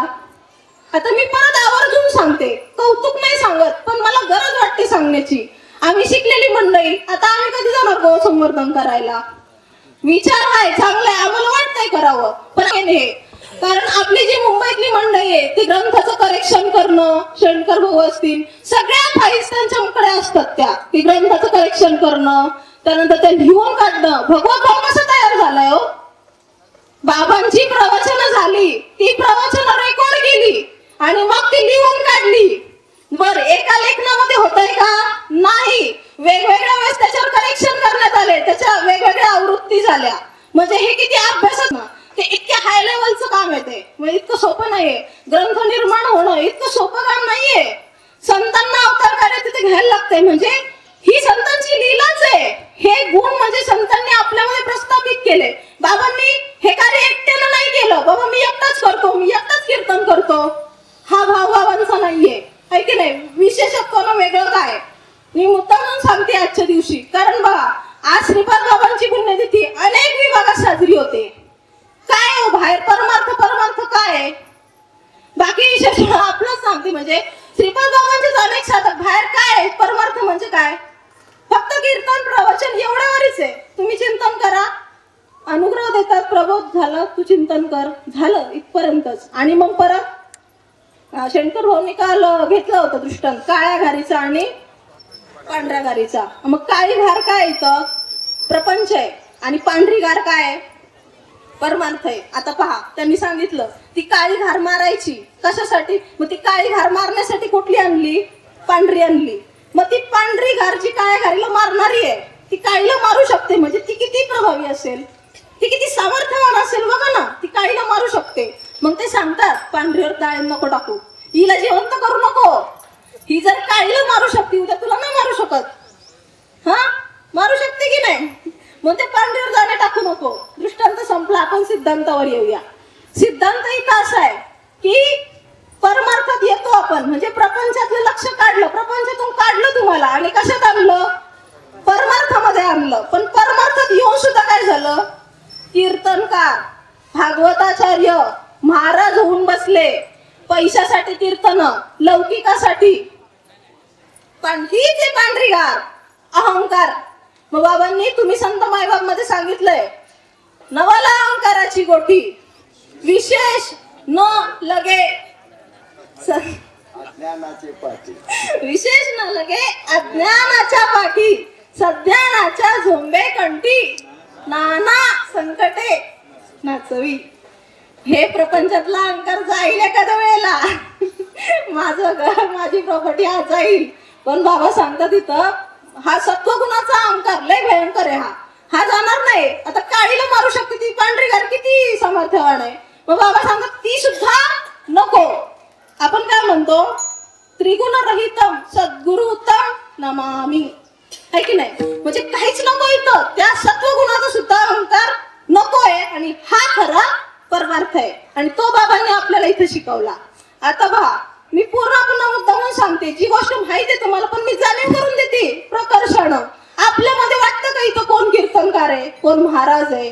महाराज हा शब्द इथे ऐकायलाच नाही. आणि बाहेर तुम्ही गेलात ना, महाराज म्हणावं लागतंय, राग येतो. हा, महाराज म्हणावं लागतंय. जर आणि पाय नाही पडला की राग येतोय. मग तू यायचं नाही बघा. मग श्रीपाद बाबा शेवटपर्यंत सांगत होते, भाऊ मी एक साधक आहे की नाही. श्रीपाद बाबांकडे आपले शिष्य गेल्यानंतर सुद्धा बाबा म्हणायचे, हे माझे परम मित्र. बाबा कधीच म्हणले नाही मी ह्यांचा गुरु आणि हे माझे शिष्य, असं बाबांनी कधीही नाही म्हटले. म्हणजे बाबांनी परमार्थ लौकिकाचा याचा केलाच नाही कधी. श्रीपाद बाबांमध्ये हे गुण कधीच नव्हते. आणि श्रीपाद बाबांमध्ये जे गुण होते जसेच्या तसे पुरुषोत्तम बाबांनी आपल्यामध्ये रुजवले. म्हणजे इथे खरंच बाबांचं म्हणजे इतकं त्यांचा भाव आहे की श्रीपाद बाबा काय हे खरं बाबांनी समजावून घेतले अगोदर आणि मग तेच आता आपल्यामध्ये रुजवतात. ए हृदयीचे ते हृदय घातले आणि आपण सारखे केले द्वैत न मोडता. म्हणजे द्वैत हे की नाही, महाराज गुरु शिष्य द्वैत दोन झाले की नाही. पण बाबांनी इथं द्वैत ठेवलंय का? हाय का इथं तुम्हाला वाटतंय का कोण गुरु आहे, कोण शिष्य आहे, कोण महाराज आहे? इथं नाही. पण बाहेरच्या मंडपात असंच आहे. मी मुद्दाम सांगते कारण की सांगण्याची गरज आहे. कारण मला काय मिळालंय, सहज मिळालंय. पण ते कधी आपल्याला कळतं की बाबा बाहेर काय चाललंय हे की नाही. बाहेर फक्त हे पदव्यांची माळ, लौकिक आणि महाराज म्हणा मला माझं कीर्तन ठेवा, बस इतक्यापर्यंतच आहे. पण पुरुषोत्तम बाबांनी आपल्या इतकं म्हणजे मार्गदर्शन असं केलं. श्रीपाद बाबांचा जसाच्या तसा परमार्थ आपल्याला शिकवला. बाबांना त्यांनी जाणलं पहिलं. म्हणजे असं म्हणतात काही लोक की बाबा आम्ही जे करतोय ते श्रीपाद बाबांना नाही जमलं. अहो पण बाबा काय, बाबाच नाही कळले मग तुम्हाला है की नाही. श्रीपाद बाबांना जे म्हणजे जे सांगायचं होतं, जो कळवा त्यांच्या अंतःकरणात होता, जे विश्व कल्याण. कारण संत जन्माला कशासाठी येत असतात? विश्वाच्या कल्याणासाठी येत असतात है की नाही. विश्वाचं कल्याण. कारण संत स्वतःसाठी कधी अवतार घेत नाही. संत अवतार घेतात तर जगाच्या कल्याणासाठी. जगाच्या कल्याणा संतांच्या विभूती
म्हणजे जगाचं कल्याण करण्यासाठी संतांचं अवतार कार्य असते. आणि मग ही जी संतांची तळमळ आहे, ही संतांची तळमळ आपण जाणून घेतली तर खऱ्या अर्थानं आपण सावध होणार आहे. कारण संत सावध करतायच, संत आपल्याला वेळोवेळी जाग करताच आहेत. पण ही तळमळ जाणून आपल्याला खऱ्या अर्थानं सावध व्हायचंय. कारण हे आपल्या स्वच्या हितासाठी आहे की नाही. प्रपंचात किती पण सावध व्हा, त्याचा काही उपयोग नाहीये. म्हणून संत ज्या ज्या ठिकाणी सावध करताय, सद्गुरु भजन ऐका, त्यानंतर स्टेटसचे संदेश असतात ते वाचन करा. ह्या प्रत्येक ठिकाणी संत आपल्याला सावधच करतायत, पण ती तळमळ महात्म्याची जाणून घेऊन सावध व्हायचे. म्हणून तुकाराम महाराज अभंगाच्या पहिल्या चरणात म्हणतात, सावध झालो, सावध झालो,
सावध झालो हरीच्या आलो जागरणा.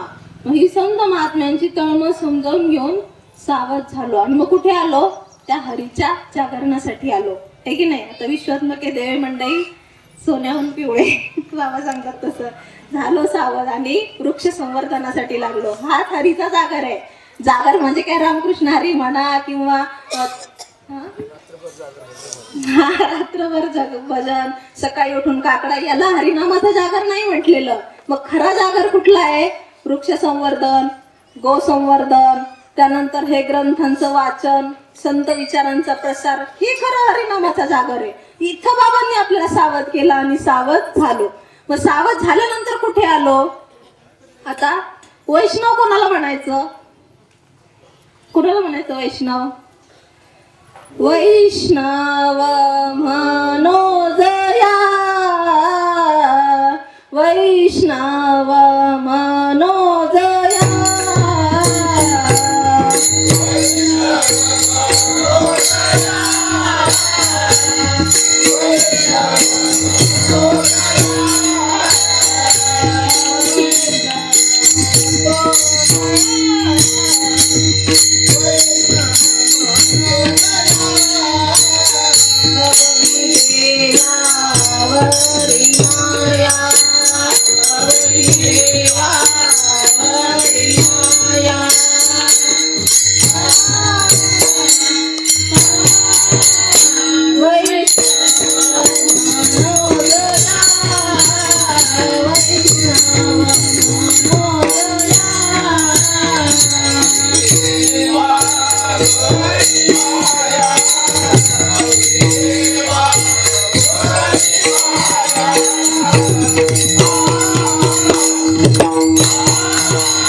अवघी देवावरी माया.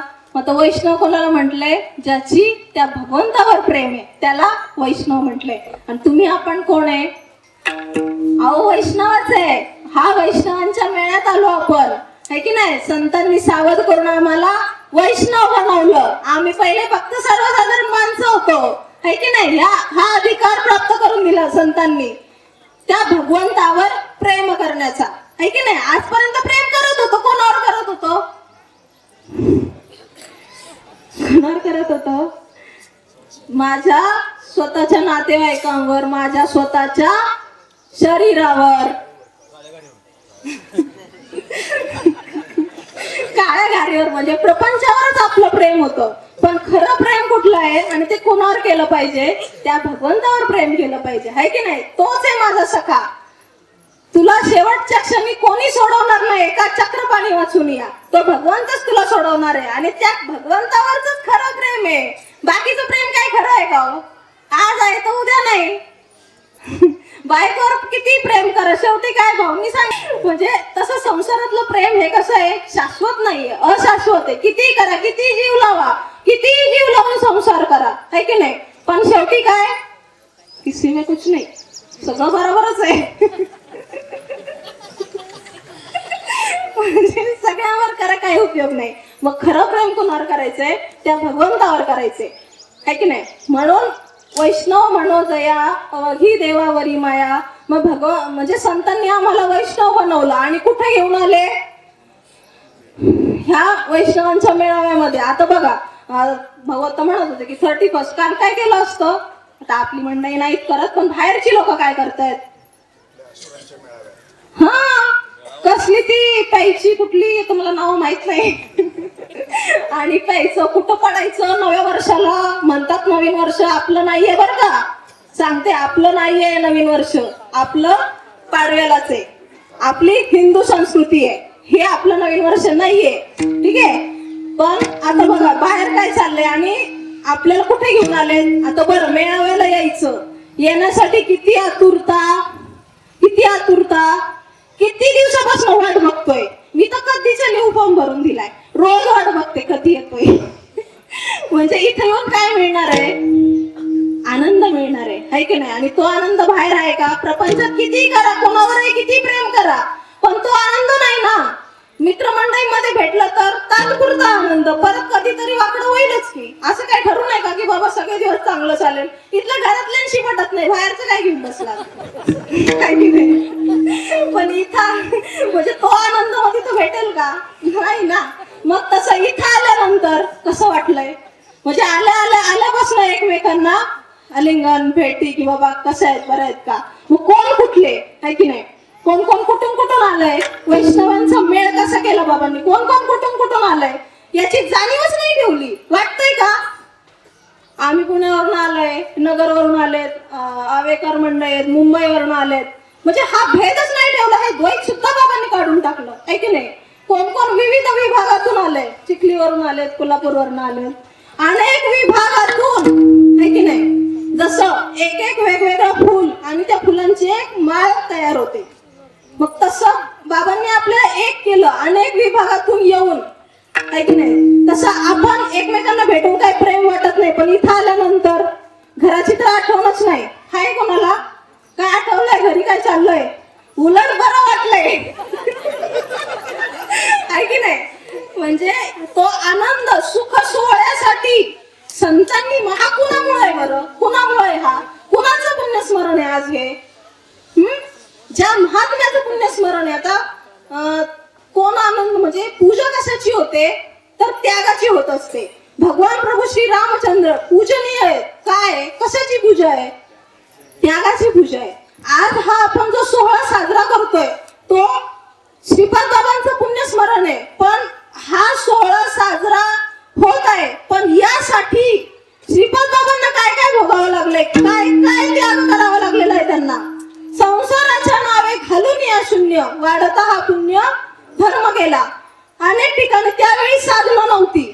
बाबा किती ठिकाणी पायी पायी जायचे. आता कालपासून बाबांचं चरित्र आपण ऐकतोय, आहे की नाही? पायी पायी जातील, साधन नसेल तर, पैसे नसेल तर पायी पायी जायचं. अर्ध्यापर्यंत एसटीनं प्रवास करायचा आणि अर्ध पायी पायी जायचं. साधन असलं तरी सुद्धा पैसे. बाबांनी 4 अंकी पगाराची नोकरी सोडली. आता मी जेव्हा अनुग्रह घेतला तेव्हा मी वाचलं, म्हणजे 4 मी तर स्कूललाच होती तेव्हा. मी म्हणलं 4 अंकी पगाराची त्यावेळेला नोकरी होती. म्हणजे बाबा गव्हर्नमेंट खात्यात होते, चांगल्या पोस्टवर होते ते, है की नाही? म्हणजे ती काय अशीच मिळाली असेल का? म्हणजे हे सगळं बाबांकडं असताना त्याचा त्याग करणं. जस्ट एक विचार करून बघा, आज आपण ज्या पोझिशनला आहे ते सगळं सोडायचं आणि ह्या धर्माच्या कार्यासाठी स्वतःला वाहून घेतलं त्यांनी, है की नाही? चालू नोकरी कोणी सोडेल का? 10 वेळा विचार करतो माणूस. तरी आपल्याला माहिती आहे हा जॉब सोडला तर मला दुसरा मिळणारच आहे, तरी आपण 10 वेळा विचार करतो. पण त्यांनी निर्णय घेतला. ती नोकरी कशासाठी सोडली? धर्माच्या कार्यासाठी सोडली यासाठी की परत त्यांनी धरली का? नाही ना, त्यांना दुसरीकडे जॉब मिळू शकला असतं, पण त्यांनी ती सोडली कशासाठी? आता नोकरी सोडल्यानंतर पैसा, सिटीतल्या लोकांना माहित आहे, खाली उतरलं तरी चहाला सुद्धा 1000 रुपये, काही होत नाही. म्हणजे पैशाशिवाय काहीच चालत नाही तुमचं, आहे की नाही? तरी सुद्धा हा निर्णय महात्म्याने त्यावेळेला घेतला. काय अंतकरण? बघा, त्या महात्म्याचं फक्त तिथं जाऊन विचार करायचंय, काय त्या महात्म्याचं अंतकरण आहे की नाही? बरं, बाबांनी त्यावेळेला जे साधक घडवलं त्यांना तो आनंद सोहळा मिळाला, पण महात्मे गेल्यानंतर सुद्धा आज 28 वर्ष देहाने श्रीपाद बाबांना जाऊन झाले, तरी सुद्धा हा आनंद सुख सोहळा आहे. म्हणजे संत गेल्यानंतर सुद्धा, संत विभूती गेल्यानंतर सुद्धा ते आनंद देत राहतात. असं कार्य महात्म्याने एवढं कमी वयात केलं. आता बघा, संत ज्ञानेश्वर माऊलींना जाऊन 750 ते 800 वर्ष झाले, तरी सुद्धा आपण संत ज्ञानेश्वर माऊली की जय म्हणतो की नाही? असं म्हणल्यानंतर कोणाला दुःख झालंय का? दुःख होतं का? नाही होत. संत देहाने जरी गेले तरी तत्वाने, संतांच्या विचार रूपाने ते आजही जिवंत आहे की नाही? आता आपल्याच 10व्या पिढीचं म्हणा, 7व्या पिढीचं म्हणा, नाव सांगता येईल का? कोणाला सांगायला येईल? तुम्हाला वाटतं का त्यांनी जीव तोडून संसार नसन केला असेल की नाही? वडिलोबाची प्रॉपर्टी जशीच्या तशी आली की नाही आपल्या नावावर? आली ना. म्हणजे त्यांनी जीव तोडून संसार केला, खर्च नाही केलं का? माझ्या वारसाला मला हे पुढे द्यायचंय. म्हणजे एवढा विचार आपल्या पूर्वजांनी केला, तरी सुद्धा आपण त्यांचं नाव लक्षात नाही ठेवलं का हो? आणि माऊलींना जाऊन किती वर्ष झाली, है की नाही? तरी संतांचं स्मरण, श्रीपाद बाबांचं स्मरण, म्हणजे ते श्रीपाद बाबा की जय. आता एक मेसेज नाही का, श्रीपाद बाबांचं श्रीपाद हे नाव जरी घेतलं तरी सुद्धा अंतकरणाला सुख होतं. का होतं हो? का? त्यांचं त्याग आहे तेवढा. नको साधका माझ्या श्रीपाद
म्हणजे संतांनी माझ्यासाठी काय काय माझ्या श्रीपाद बाबाला काय दिलं, ते अनादिकालचं नाम दिलंय. आता एक छोटंसं सांगते इथं, कारण पूर्वी कशी रीत होती, एक गुरु आणि एक शिष्य अशीच परंपरा होती. एका गुरुने एका शिष्याला नाम द्यायचा, विषय संपला, पुढे नाम नाही. त्यानंतर अजून सुद्धा कथा महत्वाची नावाचा एक ग्रंथ आहे. त्याच्यामध्ये पूर्वी असं होतं की साधन चतुष्ट करायला लागायचं. त्या साधन चतुष्ट म्हणजे काय की त्याच्यामध्ये खूप खडतर अवघड साधना असते. मग बाबा काल सांगत होते की भूक लागली तरी खायचं नाही, थंडी लागली तरी हिमालयात जाऊन झोपायचं, ऊन लागलं तरी उन्हातच थांबायचं, एक एक पायावर साधना, अशी भयंकर साधना असते. आणि ती साधना करून होऊ शकतो तो माणूस मरू पण शकतो, कारण एवढी साधना झेपणार आहे का आपल्याला. साधी थंडी वाजली तर उड करायला होत होतो. आणि मग ही अशी साधना करायची आणि साधना केल्यानंतर जाऊन कुठं मग त्याला ते नाव मिळत होतं. परंतु संतांना कळवळा आहे की नाही, श्रीपाद बाबांनी काय केलं की बाबा अगोदर नाव दिलं, नामाची योजना अगोदर केली आणि मग त्यानंतर तुम्ही आता साधन चतुष्ट करा. त्यानंतर एक गुरु एक शिष्य ही परंपरा सुद्धा मोडीत काढली. कारण एकाकडून ते नाम, त्या बीजाचा प्रसार व्हायला पाहिजे, प्रत्येकाला ते मिळालं पाहिजे. कारण नावानेच मुक्त होणार आहे, तसं मुक्त होणार नाहीये. मडे किती उठवले तरी त्याचं आयुष्य वाढेल आणि त्या आयुष्याचं काय करायचं जर मुक्तच नाही होते, आहे की नाही. मग तसं श्रीपाद बाबांनी ही परंपरा मोडीत काढून अनेकांना हे उपलब्ध दिलं आणि नाम दिलं. कशासाठी, किंवा मुक्त होण्यासाठी नाम दिलं. आणि आता साधन चतुष्ट करा, है की नाही. मग आता साधन चतुष्ट बाबा आपल्याकडनं करून घेत आहे. कसं करून घेत आहे, सकाळचं ब्रह्ममुहूर्तावरचं सद्गुरु भजन, है की नाही. आता ब्रह्ममुहूर्तावरचं सद्गुरु भजन काही काहींना वाटतं बाबा लय कठीण साधन आहे, लय अवघड आहे ना, वाटते ना. तुमचं लय कडक आहे, ते उठायला लागतंय आणि मग ते टाइम होत चालला की आणि मग बाहेर काढतात, लय अवघड आहे म्हणे. वाटतंय काय, लय अवघड साधन आहे. आता इथं विचार करा, 2 मिनिटं थांबून विचार करायचा आहे. काय काय साधनं सांगितली बाबांनी. सकाळी उठून ब्रह्ममुहूर्तावर आपल्याला पहिलं भजन 4:40 पर्यंत टाकायचंय. 4:40 ते 5:28 पर्यंत बसून भजन करायचंय. कुठं बसून करायचंय, कुठे बसून करायचंय, तुम्ही जिथं असाल तिथं, तुमच्या घरी असाल तर घरी, गोशाळेवर असाल तर गोशाळेवर. असं बाबा म्हणतात का, तुमच्या एखाद्या जवळच्या मंदिरात जा आणि तिथं जाऊन ती साधना करायची. कधी, पहाटे 4ला असं म्हणलेत का. आणि जर म्हणले तर महिला मंडळ पहाटे 4ला मंदिरात जायचंय आणि तिथं बसून ती साधना करायची. बघा, विचार करा, सोपं की अवघड सांगा. कुठं करायची सांगितली बाबांनी, बघा किती सोपं. तू का म्हणे सोपी केली पायावाट, है की नाही.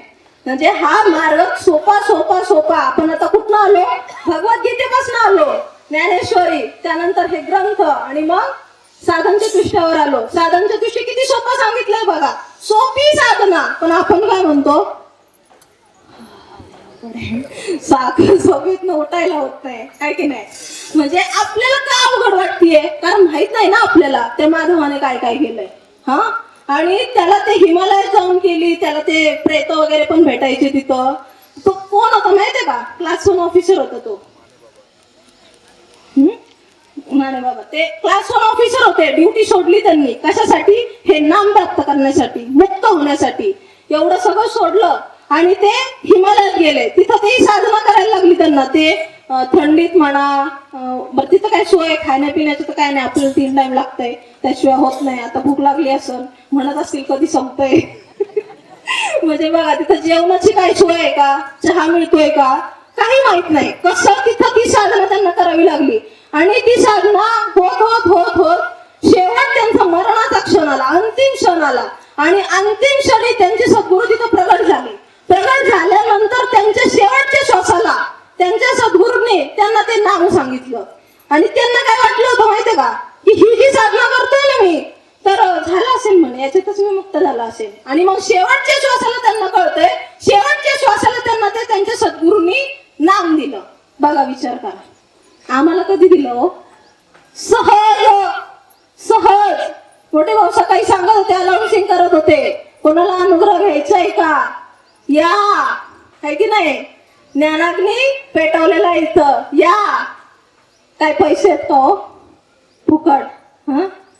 काय साधना करायला लागली, कुठं वनात गेलोय, एखादं म्हणलंय का मोठे भाऊ, म्हणलेत का की बाबा समोर मंदिर आहे आणि मग 1 तास तिथं काहीतरी तुम्ही जप करा आणि मगच या, असं म्हणलेत का हो?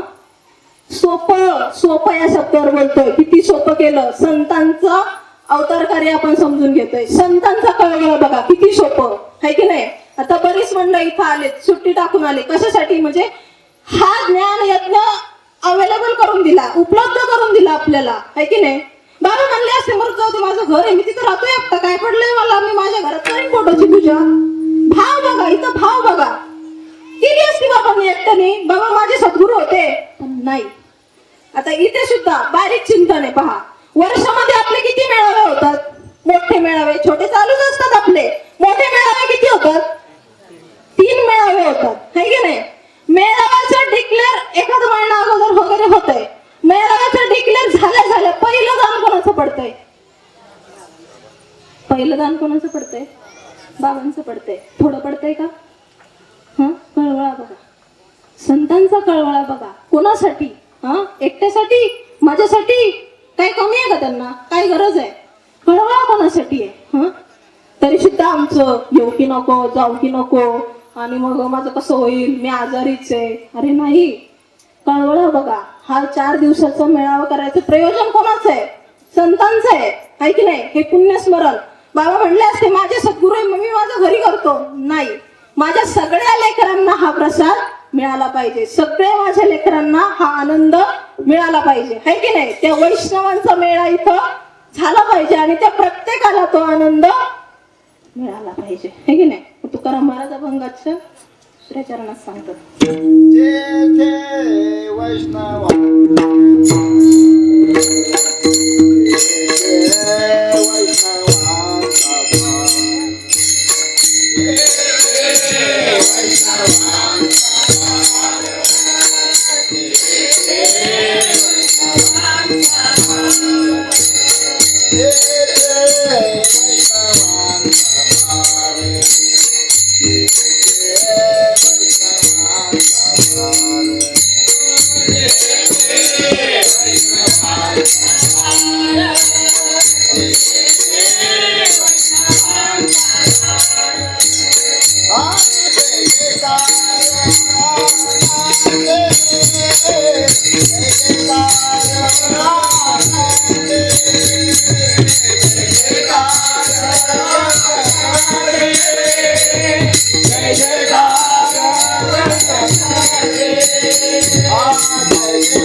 तेथे वैष्णवांचे भार जय जयकार गरजत असे.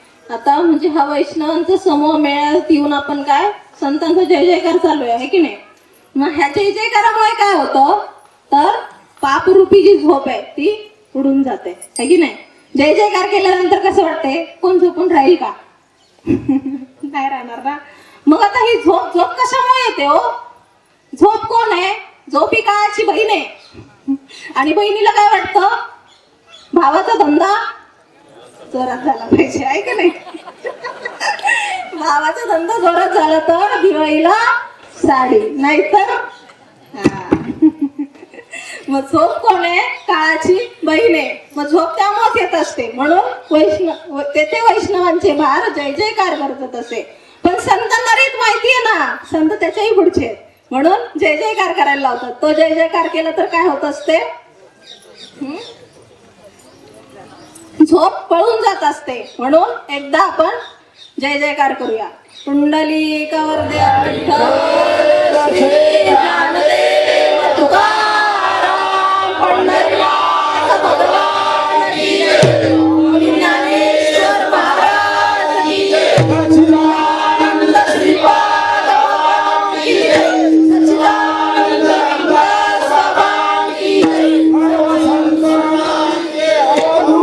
चिंतन श्री गुरुदेव दत्त गोपाल शिष्य भगवान की जय.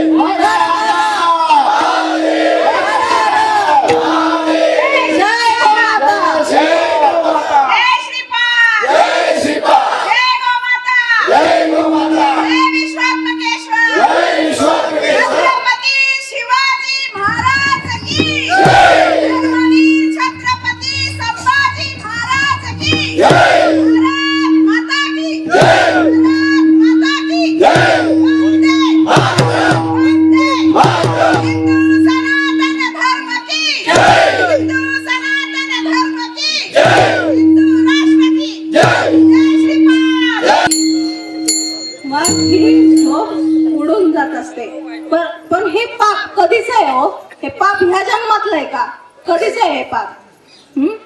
कारण आपले अनंत जन्म झालेत. हा एक पहिला जन्म नाही आपला. आणि या प्रत्येक जन्मात काही पुण्यच झालंय का आपल्याकडनं? खूप पाप झालंय आपल्याकडनं, हे की नाही? पूर्वजन्मी पाप केले ते बहुसारले. पूर्वजन्मी पाप केले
पूर्वजन्मी पाप केले ते बहुविस्तारिले. म्हणजे ते पाप काय आत्ताच नाहीये, अनेक जन्मांचं ते पाप आहे. आणि त्यामुळे ती झोप येते, है की नाही? मग झोप कधी कधी येते हो? झोप कधी कधी येते? कीर्तनातलं नाही म्हणत मी. बाबा कुठे सावध करताय आपल्याला? झोप कधी येते? साखर झोप. आणि ती काय येते? पापामुळे येते ती झोप. म्हणून बाबा रोज सावध करताय ब्रह्ममुहूर्तावर, उठा. नाही उठलात तर हायच पाप येईल मग. आणि पाप म्हणजे पाप का होणार आहे? काळाची बहीण ती. आणि नाही भजन केलं तर मग काय होणार? एक दिवस का खाणारच आहे, तो टपूनच आहे.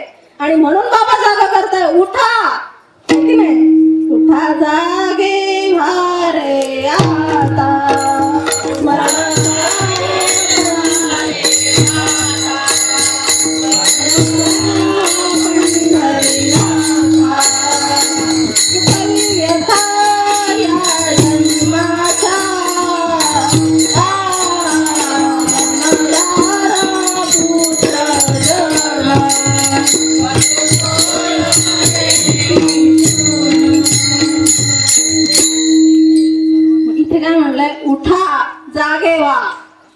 काय दोन शब्द वापरले, उठा आणि जागे व्हा. उठल्यानंतर कसं जागं व्हायचं है ना? प्रश्न आहे की नाही? प्रश्न पडतो ना. उठल्यानंतर कसं जागं व्हायचं? कुठं जागं व्हायचं? संतांना काय अपेक्षित आहे? कुठं जागं व्हायचं? स्वरूपाच्या ठिकाणी जागं व्हा, है की नाही? झोपेतून उठवा पण स्वरूपाच्या ठिकाणी महात्म्य जागा करताय. काय उठून काय करा म्हणले? तुमचं आवरण प्रपंचाकडे ध्यान द्या असं म्हटलं का हो? 4ला उठ आणि मग लवकर उठशील तर जास्त कमवशील, एका ठिकाणी 2 जॉब करशील, एकाची 2 दवाखाने होतील असं सांगितलं का संतांनी? म्हणजे बाबांची तळमळ कशासाठी आहे? ब्रह्ममुहूर्त उठा कशासाठी? स्वस्वरूपाच्या ठिकाणी जागा करताय, सद्गुरु भजनासाठी जागा करताय, ही तर समजून घेण्याची गरज आहे की नाही? आपण भजन चुकलं की आपण काय म्हणतो सॉरी. अहो तुमच्यासाठी येते, बाबांचं काय, त्यांचं भजन चालूच आहे की नाही? संतांचं भजन चालू आहे पण बाबांना एक सुद्धा साधक माझा मागे राहता कामा नये, है की नाही? एकाचं जरी भजन चुकलं तरी है की नाही त्रास महात्म्यांना नाही, कारण महात्म्यांची तळमळ आहे ती. सद्गुरु भजनासाठी आपल्याला बाबा जागे का करताय? स्वरूपाच्या ठिकाणी जागे व्हा, उठा आणि ते भजन करा. आणि नाहीच केलं तर काय होणार आहे? मग पापच होणार आहे. म्हणून बाबा आपल्याला जागा करताय की उठा. मग त्यासाठी उठून ते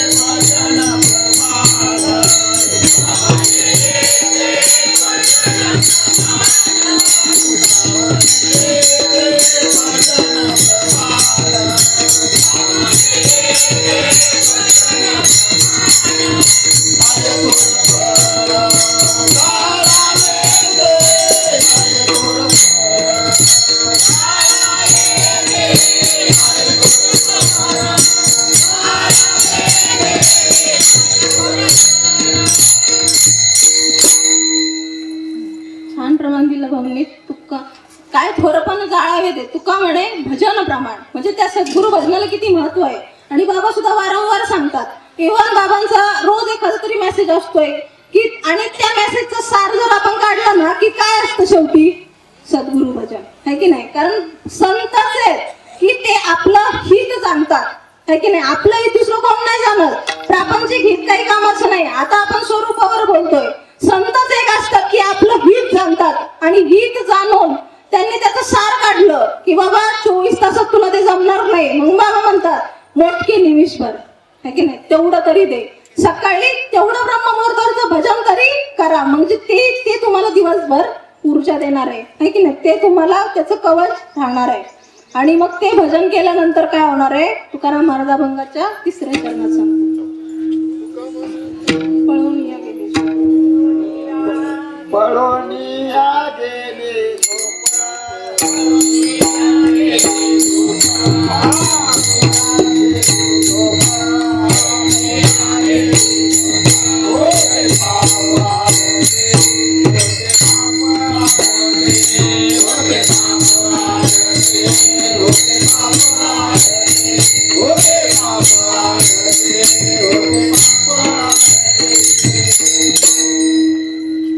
पळवून गेली झोप होते पाप आडते. म्हणजे ही जी पाप रूपी झोप आहे ती पळून जाणार आहे की नाही? तुमचं पाप नाही राहणार. म्हणजे इतकं आपल्याला बाबांनी छान उपाय दिलाय की बाबा रोज रोज तुम्ही ब्रह्ममुहूर्तावर ते भजन करत जावा. मग त्यानंतर काय होणार आहे? सावध करतायत, भजन करायला सांगताय, जय जयकार करायला सांगताय. मग काय होणार आहे की ती ओल छाया कृपेची, म्हणजे ते ही संतांची कृपा आहे की नाही? हे आपल्याला जे विश्व कल्याणाला बाबांनी जे लावलंय, हे जे भजनाला लावलंय, हीच संतांची कृपा आहे. बस दुसरी कृपा नाहीये. मी 1 मिनिटात सांगते की बाहेर कृपा कशाला म्हणतात? लोककीर्तनाला उभी राहिलात तर मग म्हणतात. त्यांच्यामुळे मी इथं उभा आहे आज, त्यांच्या कृपेने. मग एवढीच कृपा आहे का हो? मर्यादित ठेवलं का बाबांनी आपल्याला? व्यापक केलं आहे की नाही? कीर्तन प्रवचन करणं एवढीच कृपा नाहीये. श्रीपाद बाबा सांगायचे ही फक्त दवंडी आहे की नाही? कीर्तन प्रवचन ही दवंडी आहे. म्हणजे हा खरा परमार्थ नाहीये. ते समजून घ्यायचे, ते नाम आपल्याला घ्यायचे आहे की नाही? संतांची कृपा काय की हे आत्मकल्याण, ताईंनी विषय घेतला होता सकाळी, आत्मकल्याण, विश्व कल्याण. आणि हा खरा परमार्थ आहे, ना की लौकिक, ना की अहंकार. आता पहा, आपण चांगदेवाच्या उदाहरणात बघितलं, अहंकार उपयोगाचा नाहीये. बाबांनी तुम्ही संत मायबाप मध्ये विशेष प्रकरण टाकलं. मी बऱ्याच वेळा ते प्रकरण मुद्दाम वाचत असते, जे म्हणजे खरंच ते चांगलं वाचा. तुम्ही का वाचायचं माहितीये का? जेव्हा पण आपल्याला वाटेल ना की बाबा थोडासा अहंकार वर येतोय, ते प्रकरण पूर्ण वाचायचं. मग बाबांचा जो काय भाव आहे तो आपल्यामध्ये येत असतो. का? बाबांना कुठल्या भावातून बाबांचं कार्य सुरू आहे की नाही? कारण थोडस तो येणारच आहे, षडरिपू येतो, तो येणारच आहे. पण मग त्याच्यासाठी बाबांनी साधन दिले. त्या भजनाच्या रीतीत तो आले, तुम्ही आलात तर ते काय होणार आहे? तो अहंकार सुद्धा कळून जाणार आहे. कारण तो सगळ्यात भयंकर आहे. प्रत्येक तो नाना संकटे नाचवी, आहे की नाही? आणि सज्ञानाचे येतोच तो. कुठलं काम केलं, विचार झाडं लावली. बाबा प्रत्येक ठिकाणी अहंकाराचं खंडन करत असतात. संतांचं जे मार्गदर्शन आहे आपल्याला ते त्यासाठीच असते की बाबा याच्यात पडू नका. हे नाही बरं का, बाबा प्रत्येक ठिकाणी सांगतायत. आता बसण्यावरून जरी सांगितलं तरी बाबा म्हणतात हे वर बसलेत, हे खाली बसलेत, असं काही नाही बरं का, तुम्ही सारखाच आहे. प्रत्येक ठिकाणी बाबांचं प्रत्येक वाक्य प्रत्येक ठिकाणी भेद म्हणजे काढायचं चाललंय. अद्वैत बाबा म्हणतात, द्वैत नाहीच आहे, तू आणि मी वेगळा नाहीच आहे. कीर्तनकार, प्रवचनकार आहे, मग हीच खरी सेवा आहे का? नाही. बाबांनी हे कधीच खोडून काढलंय. बाहेर फक्त एवढीच कृपा मर्यादित करून ठेवलंय की बाबा हा झाला परमार्थ म्हणजे काय, आला, अनुग्रह घेतला, प्रबोध घेतला, कीर्तन प्रवचनकार करायला लागला, झालं नाही. बाबांनी सांगितलंय की ती धोक्याची घंटा आहे. हा, तिथं जरा अहंकार झाला. चांगदेवाला काय झालं होतं, मस्त तो साधना करत होता, सगळं करत होता. शेवटी बळी कशाचं मागितलं माऊलींनी? अहंकाराचा मागितला. आणि तो बाबा आपल्याला अहंकार येऊच देत नाही. प्रत्येक ठिकाणी आपल्याला काय, मग ती संतांची कृपा म्हणजे ही आहे की बाबा अहंकार सोडून कार्य कर आणि मग तुला खरं सुख मिळणार आहे. तुकाराम महाराज अभंगाच्या 4थ्या चरणात सांग. तो का मानत या ठाया, तो का मानत या ठाया, तो का मानत या ठाया, तो का मानत या ठाया, तो का मानत तेरी बोल ठाया,